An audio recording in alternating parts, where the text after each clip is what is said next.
Hi guys! So may camping na naman po ang family sa Mosta Scout campsite. And yan ang aming view, napakaganda. May parking pagpasok mo. And then meron siyang hiking trail pa, di ba? Oh, kita mo yan. So enjoy for watching.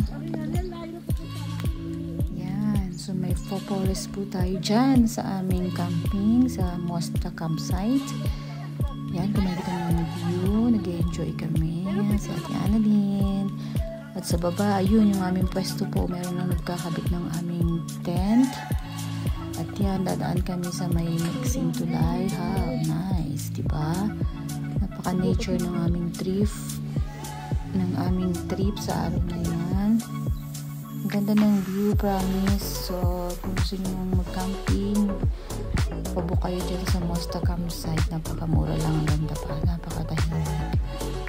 Ayan yung aming pwesto. Yan, tinatayo na yung aming tent.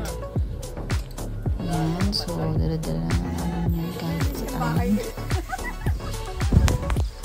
Enjoy yung family. Ayan, tulong-tulong sa pagtayo ng aming tent. Kasi dyan po namin nilalagay yung aming mga food.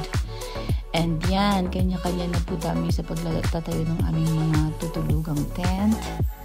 Yan po yung sa amin. So, kami ay nagtatayo na. Yan. And then, yung sa mga kasama po namin, mga pinsan. Ayan. So, may tayo na lahat ng tent. Isa na lang ang tinatayo pa. Nagtutulungan sila. Then, ito naman ngayon yung inaayos namin yung aming kitchen. Kaka-tour guide. Yan, mga barbecue. Yan, ganda siya kasi yung sasakay. Pwede nyo i-park sa loob. Yan, sila Shine family. Nagtatayo ng tent nila. Yung 2 seconds tent. Hi, Sean. Ang baby. Yan. So, enjoy siya sa park. At yan na po yun yung nag-timelapse na kami kasi masyadong madami na kami ginagawang preparation yan para sa aming birthday celebration para kay Jovelyn. Yan. So, enjoy tayo. Yan, nagpe-prepare na po kami ng mga iba-barbecue. Tinutuhog na po namin dyan. Tapos, gumagawa na rin kami ng sabaw.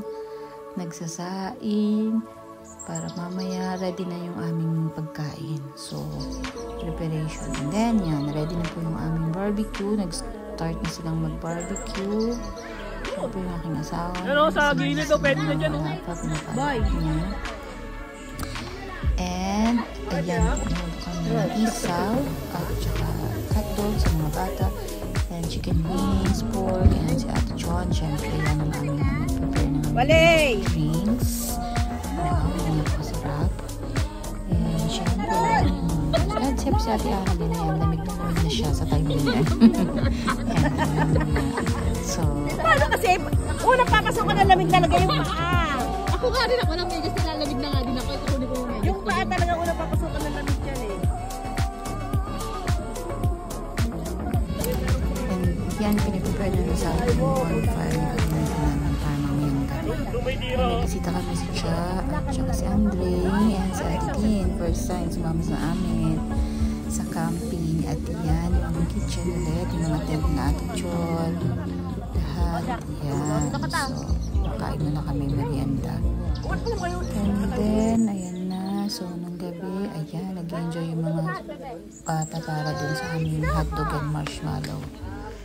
Napakasarap. Hindi naman siya ganun kalamig. Huwag lang masyado. Ganda ng Pero okay dito, yung time na yan. So, sakto lang. Hindi naman sobrang lamig. At saka hindi rin siya mahangin. So, nag-enjoy talaga kami. And yan yung bonfire hanggang gabi. Hanggang, I think, hanggang 3 a.m. Then, syempre, ayan na. Tok na po. Mabaliw ako sa kanyang mga halik.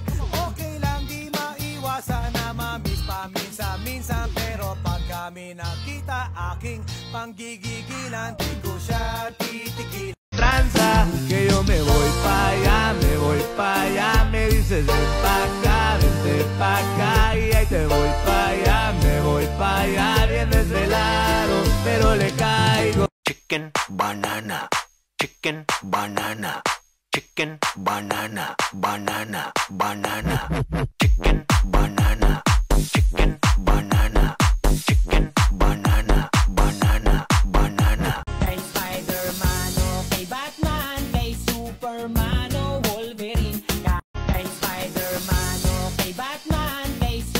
hermano Wolverine. Tranza, que yo me voy pa' allá, me dices ven pa' acá, vente pa' acá, y ahí te voy pa' allá, me voy pa' allá, bien desvelado, pero le caigo. And yan, no morning, napakaganda ng view namin sa Mosto View. And nag-enjoy talaga kami nung gabi. And then, nice namin yung daan kasi para sa sakyan, lubak-lubak po yun kasi yung kalsada. And nagpe-prepare na po kami pa uwi. Thank you po at abangan niyo po yung next camping namin.